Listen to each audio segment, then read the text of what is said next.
Hey guys, thanks for tuning us in for this 25th episode of Good Questions with Cameron Dole. Special guests on this episode include actor John Ashton, director and now author Barry Sonnenfeld, writer and lawyer Mark Levine, music journalist Spencer Leigh, and from GLEE, Matthew Morrison. If you would, please take time to subscribe, share, like, and even leave a comment if you'd like. Our first guest is actor John Ashton. You remember him from the Beverly Hills Cop movies, among many others. He'll be visiting about a brand new movie that's available virtually today. John Ashton on the line with us this morning. And first off, John, thank you so much for taking the time to be on the show. Well, thank you for having me, Cameron. It's a pleasure to be here.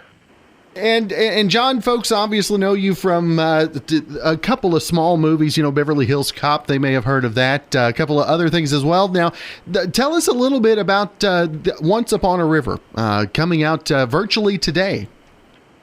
Yes, well, Once Upon a River is very different than Beverly Hills Cop, I can tell you that.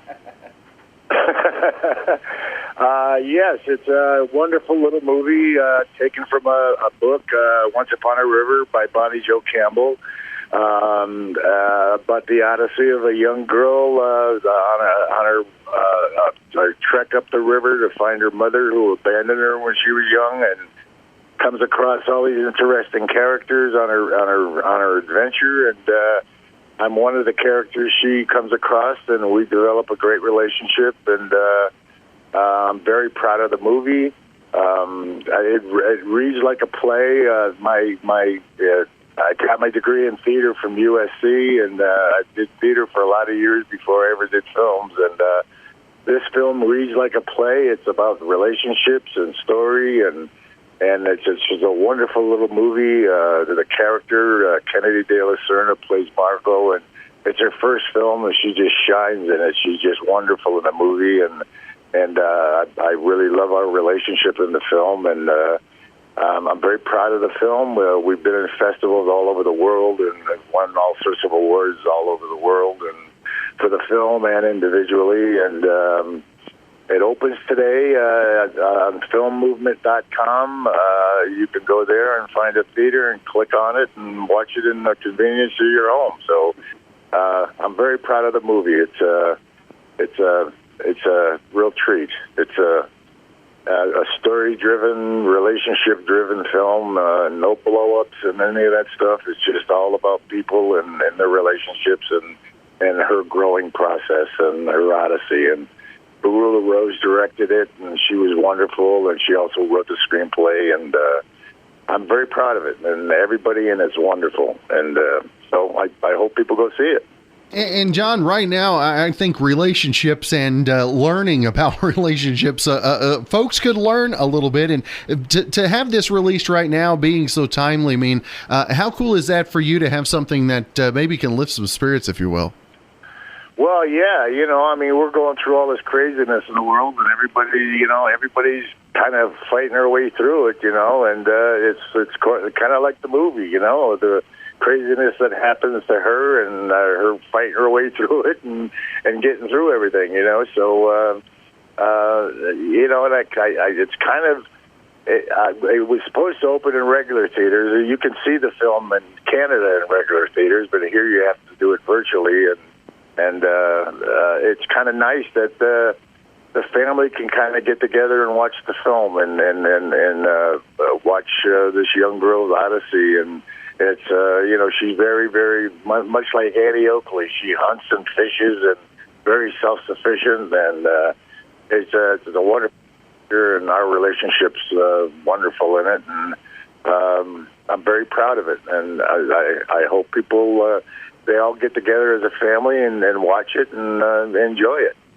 And John, you've been involved in so many movies and television series, and obviously marketing this time around has to be just a little different for you, right? Well, it's a little different, that's for sure.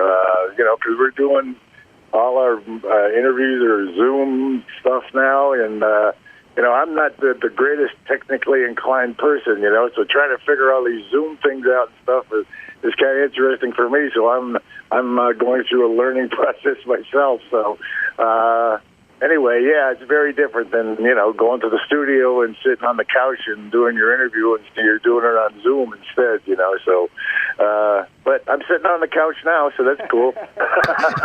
It does have its good points too, right? Yeah, I guess, I mean, the nice thing about the virtual theater is the whole family can see it for one ticket price, Instead of going, paying 5 movie theater tickets, you're paying for one ticket, and the whole family can watch it. So it's kind of cool that way, That's so, right. I mean, the life goes on and things change, and you got to kind of, go with the flow. It's kind of like being on the set, when things happen, you got to improv. You got to do improvisations, and so I think the whole world's doing improvisations now. So. It's kind of like life. That is right. And again, the new film, Once Upon a River, you can get it virtually today. And John, I want to make sure again and let folks know where they go online to get the movie again.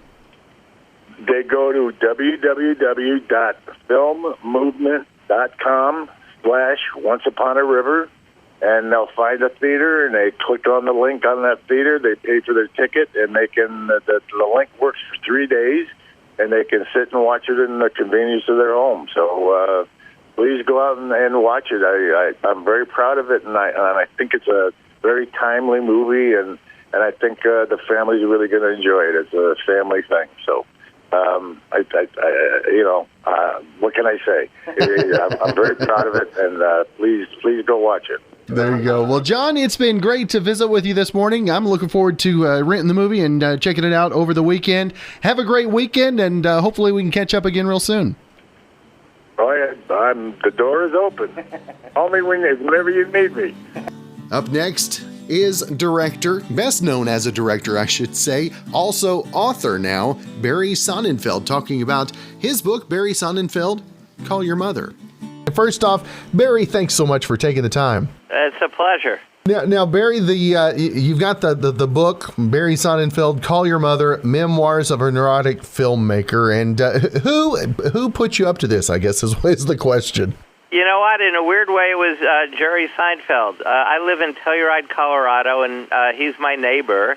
And he told me I should try stand-up, and I told him, aren't I too old? And he said, oh, yeah, you're way too old. So the second choice was trying to write a book. That might be funny. And where do you see the humor in life? Where do you draw that from in your life and in the writing as well? Well, for me, the worse the experience, the better the story. So I've had a lot of strange experiences in my life with sort of narcissistic parents and film actors and stuff like that. So I draw up my comedy pretty much from surreal moments in my life. And you talk about some of the actors and actresses that you've worked with. Who are maybe some of the ones that really stick out memorably, whether that's good or not, I guess I should say. Well, two of them that have very different personalities were in the same movie. Both on the one hand, Tommy Lee Jones, who calls himself a rancher, and Will Smith. Both loved each other, and I loved working with both of them, but boy, they were different. The funny thing about Tommy is in Men in Black, all of our guns were, like space guns, so they didn't actually make any sound. So every time Tommy would shoot his gun, he would make the sound of a gun, and I'd have to say, cut, Tommy, don't do that. And he'd go, what? And I'd say, you're making space sounds, and he would look at Will, and Will would say, yeah, Tommy, you did it again. Take after take after take. Tommy was just like a little kid with a gun. And you've seen some great successes in film, and where do you get the biggest sense of pride in maybe the accomplishments or the finished product? It's a great experience, making movies. The crews are really professional. The actors come in, and we have a really good time making the movie. So for me, it's making the movie and then editing the movie and making it better again, because you always think you're going to make a better movie than you end up shooting. But I really enjoy the finished product too. But for me, it's the the road getting there, actually. And with over the years, obviously, you've seen some great advances in technology, and does that make things easier, or does that make it maybe gets you more back time logged in, if you will? It's funny. There are advances. Lenses are more sensitive to the light. We use digital instead of film. Editing is digital, but it still takes pretty much the same amount of time. You just, it's interesting how the advances really haven't made much of a difference in expense or time to shoot or anything like that. But the only thing I would say is lights are a lot cooler because everything has now gone to like LED, so it's not as warm on the set as it used to be. Other than that, it's pretty much the same. Now, Barry, who was it that first gave you the intro into the entertainment world, or maybe a nudge, or just patted you on the back and said, hey, maybe you're on the right track? Who was it that inspired you first? Well, I wouldn't call it inspiration, but when I got out of college, I didn't know what I wanted to do in my life. I was a political science major, which wasn't going to get me anywhere. And my mother said, why don't you go to film school? You like still photography, you like to write, and film is just a lot of still photographs and writing. By the way, she was totally wrong about that. And she also promised she and my father would pay for graduate school. Of course, they didn't.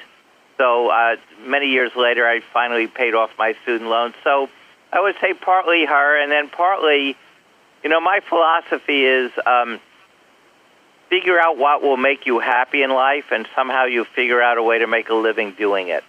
And so when I got out of film school, I bought a used 16-millimeter camera. I felt if I owned a camera, I could call myself a cameraman. And one night I met Joel Cohen of the Coen brothers at a party. He was getting ready to shoot a trailer for Blood Simple, their first movie, as if it was a finished movie, and they were going to use a trailer to raise money. And I said, I own a camera, and he said, you're hired. And for you to see how movie and still photography and imagery inspired you, for you to be able to inspire a whole new generation of filmmakers, how does that make you feel to know that folks look up to you the same way? If they met me, they wouldn't look up to me. You know what? It's very exciting. I really am blessed to have the life I've had, and most important is I have a great wife and great kids, and that's really made all the difference. And again, the new book, Barry Sonnenfeld, Call Your Mother, Memoirs of a Neurotic Filmmaker. And Barry, always want to make sure and let folks know where they can keep up with not only the book, but everything else you've got going on as well, sir. Right now I'm on this book tour, so that's taking up a lot of my time, and I might be producing and directing something for Apple Television, but it's too early to talk about it. There you go. Well, Barry, it has been a privilege to talk to you this morning, and have a great rest of your week. Hopefully we can catch up again real soon, sir. Excellent. Thank you very much.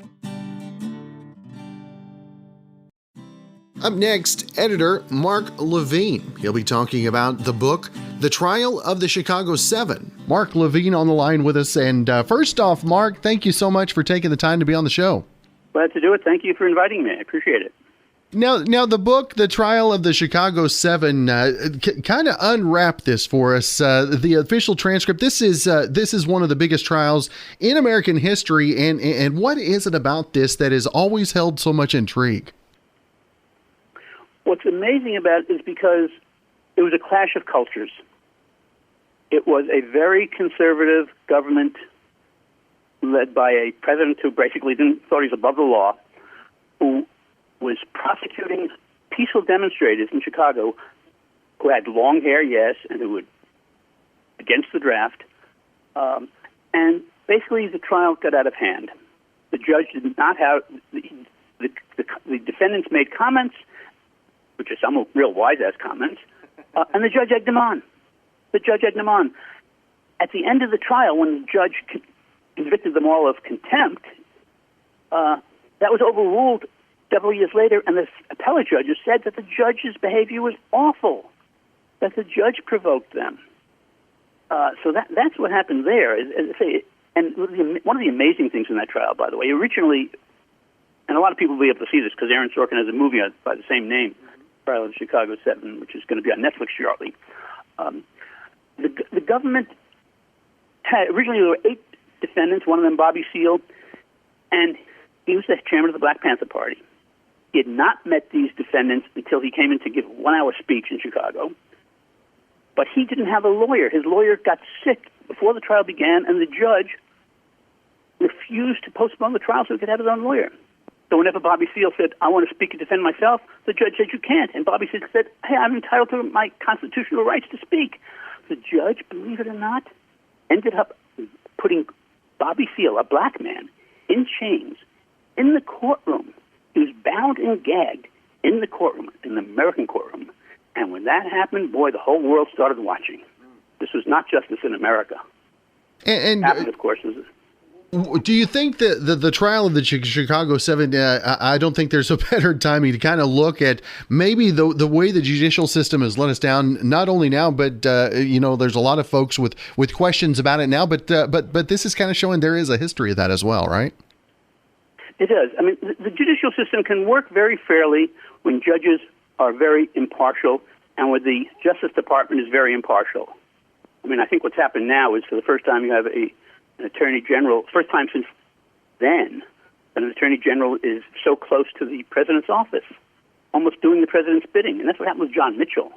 In 1968, President Johnson's attorney general, Ramsey Clark, said these people should not be prosecuted. They didn't do anything wrong. They were trying to demonstrate peacefully. And the police went in and clubbed them on the heads and caused the riot.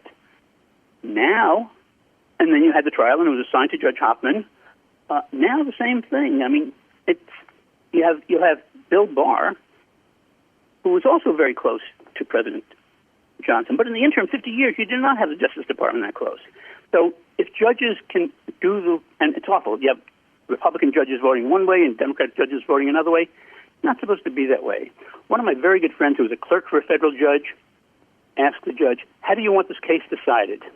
This clerks, write the opinion sometimes, the first drafts of the opinion. And the judge told her, I want this case decided in accordance with the law.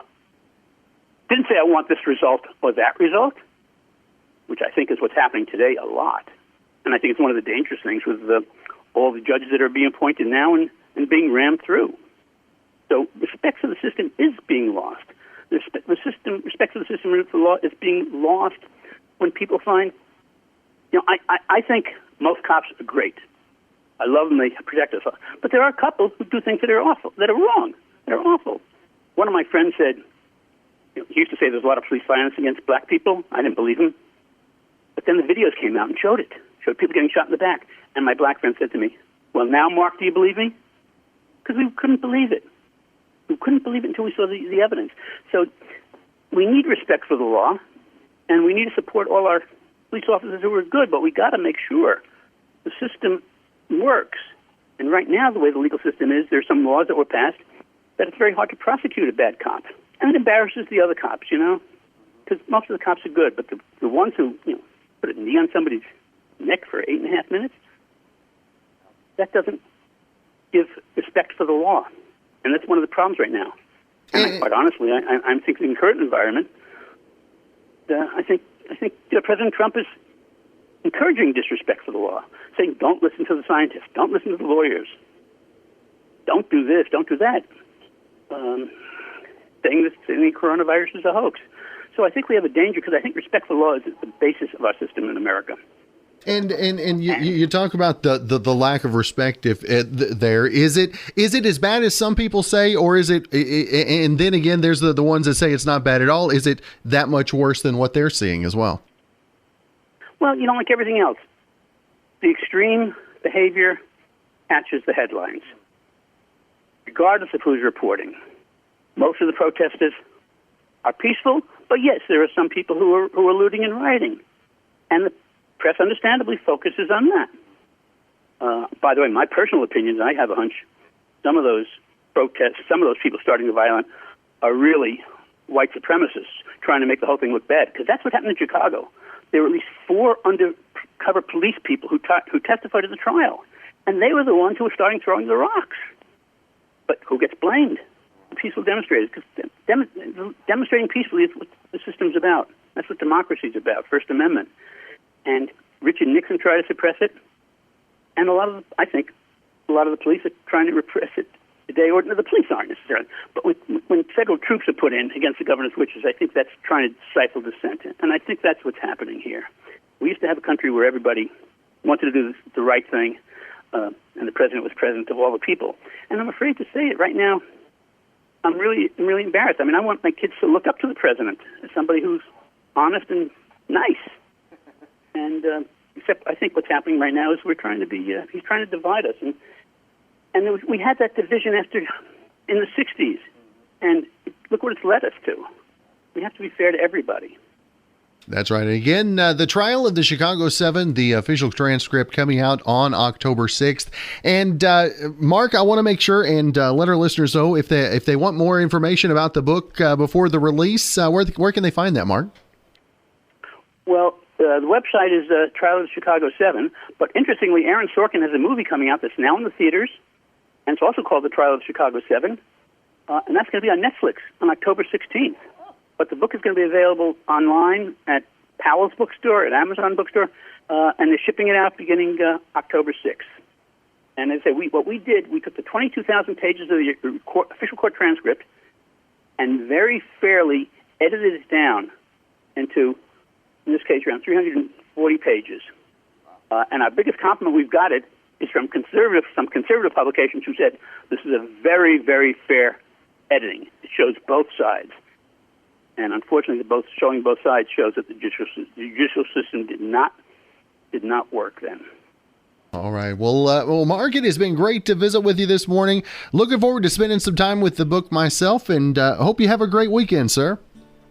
Cameron, you too. Thanks for having me on. I appreciate it. Up next, Spencer Leigh talks about his new book coming out next week, Bob Dylan, Outlaw Blues.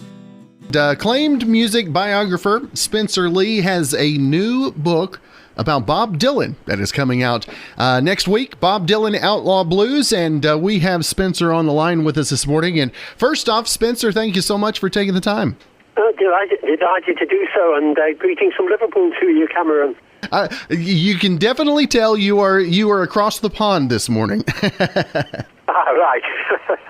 Now, Spencer. Well, the way things are going, I think I'll hardly be across your side for some years. But there we are. I think you're right. Now, the new book, Bob Dylan, Outlaw Blues. How long of a process was it from the conception and through all the interviews and everything to finality? Well, I once asked Charles Aznavour how long he wrote one of his songs, how long it had taken him, and he said 20 years and 20 minutes. In other words, I've lived Bob Dylan for the last 50 years or so. And then in the last 4 or 5 years, I thought, well, let's do a book about it. But over the years, I've interviewed so many people for my show on the BBC Radio Merseyside, and I've nearly always asked them about Bob Dylan. So I got lots and lots of quotes of other musicians talking about Bob Dylan. So I got their favourite tracks and the like, and so I got a real bedrock of interviews that I could draw upon. And then I really enjoyed telling his story. And in the book, I wanted to do his backstory as well. I wanted to write about his influences. I wanted to write about the people who were regarded as the new Dylans, like John Prine and Bruce Springsteen and Loudon Wainwright at different times. And also the people who influenced Bob Dylan. And Woody Guthrie from Oklahoma was an absolutely amazing influence on Bob Dylan. Now, for you, what was it about Bob Dylan that really spoke to you as a fan? I think it was everything. The first time I heard a Bob Dylan record, I couldn't believe what I was hearing. I'd never heard anybody sing like that before. I mean, such an unusual voice. And the songs were just so striking and so marvelous. That first album, he only wrote 2 of the songs on it, and he did standards on it. But, I mean, in the book, for example, Eric Burden of The Animals from Newcastle told me that he heard that first album, and he'd heard The House of the Rising Sun on it, and a couple of years later, they did a rock version of it. So it influenced all sorts of people, even though it hardly had any of his own songs on it. And then, you had the freewheeling Bob Dylan, and they were songs like I'd never heard before. Blowing in the Wind is only 9 questions as it happens, and the answer is Blowing in the Wind is really no answer at all. But it is an extraordinary song, and it is so powerful when you hear it sung at mass meetings and the like. And in fact, John Lennon liked that song so much that he wanted a song like that, and he wrote Imagine because of it. So he just wrote all these great songs, and he was tackling political matters in his songs in the early 60s. That's a period I particularly like. And there were so many great songs that he wrote. And so, Masters of War is so full of venom, and it's such a wonderful song about the people who make the bombs. It's just amazing stuff. And I think he's gone on and written remarkable stuff all the way through his career. Even recently with the album that he's released now, he's 79. I mean, Murder Most Foul on that was released as a single, even though it was 18 minutes long, and it topped the American charts. So how about that? And what do you think it is that makes his legacy endure, and the newer generations of fans that are flocking to him as well? I think there are so many songs that people can draw upon, and the people who I've got in the book a list of some of the best covers of his songs. And I mean, that in itself stretches to about 20 pages because there was stuff I didn't want to leave out. And it just shows the sheer variety of the people who recorded the songs and done them in so many different ways. And I think that's quite remarkable about him. I mean, if I just open the page at random, I mean, cover versions are like Eric Clapton doing sign language, Jerry Lee Lewis singing Rita May. These are little-known songs, but they're great songs of his. And, songs like This Wheel's on Fire and The Times They Are Changing, they've been done by hundreds of people. And, almost wherever there's a guitar, people will be singing Bob Dylan songs. And for you, especially the times we're living in, so much unrest. And how can you quantify the effect that he's had on musicians who are now willing to step forward and let their voices be heard? I think people will always be the real influences of people are Bob Dylan and the Beatles, and I think it is very interesting that the Beatles, Bob Dylan, the Beach Boys, the Kinks, the Who, great groups like Loving Spoonful in America, all these groups and acts were all around at the same time, and I think that made them very, very competitive. If they couldn't come up with the goods, there were lots of other bands who could come up with them, so they had to make really good albums. And so you had one amazing album after another in the 1960s, and I don't feel that you actually get that today. And the songs that Dylan wrote have just endured. People are singing them all the time. I mean, even if you switch on some TV talent show, there's a good chance that someone will be singing a Bob Dylan song on there. That is right. Now, Spencer, if folks want to find out more information about the book coming out on the 6th, where can folks find out more information? Well, I mean, Barnes and Noble are stocking the book, and Amazon, and I don't know all the different shops in the States, but you can get it easily in the States. You can buy it online, and I do have a website actually. spencerlee.co.uk. So, I mean, if anyone wants to get in touch with me or wants a signed copy or anything, I'm happy to do it. All right. Well, Spencer, it's been great to visit with you this morning. Looking forward to spending some time with the new book, and hopefully we can catch up again real soon, sir. Okay. Thank you very much indeed, Cameron. And it is a Friday show, so with that in mind, we'll do a flashback to earlier this year. Talk to Matthew Morrison. You remember him from GLEE? He had a new CD we talked about earlier this year, Disney Dreamin' with Matthew Morrison. Matthew, thanks for taking the time to be on the show. Always a pleasure to be here, Cameron. Thank you for having me.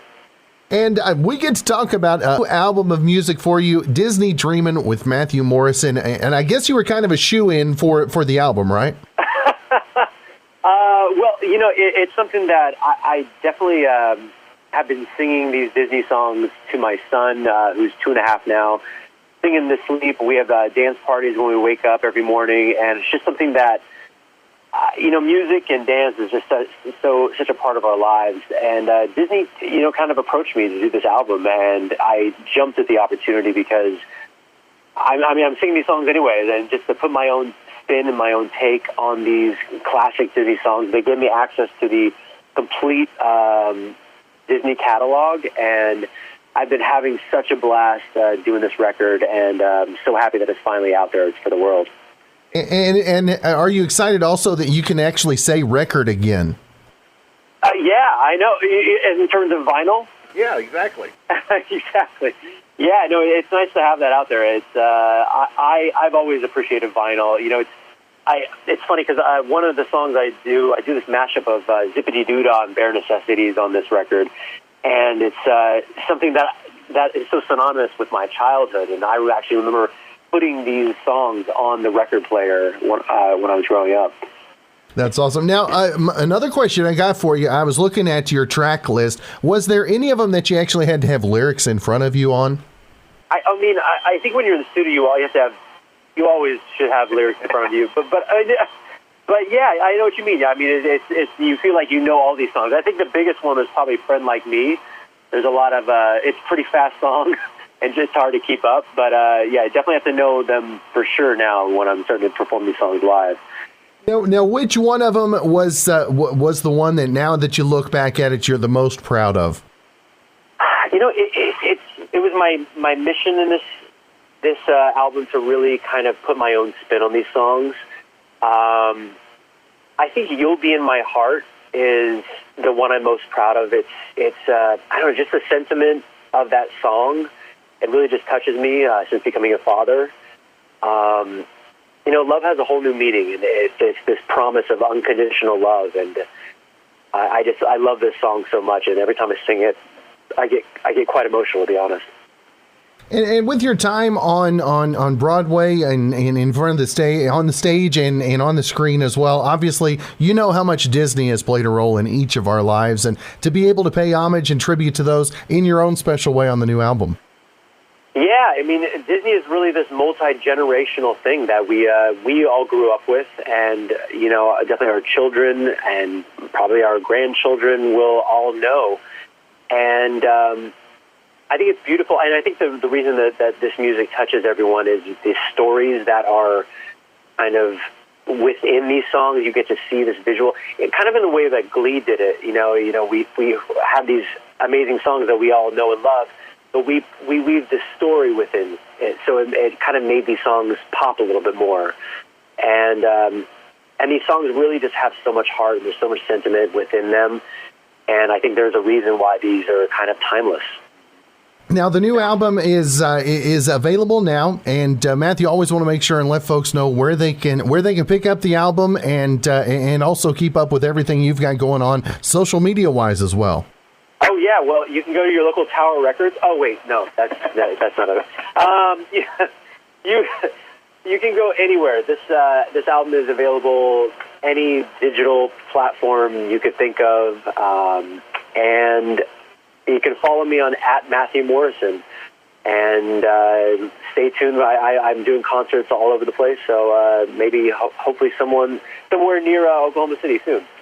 And Matthew, you talked about being able to get a hold of the music just about anywhere. And what has been the biggest challenge for you as the technology and everything else evolves as you're creating new projects? I think just the demand to put more out, because everyone, I don't know, it's interesting.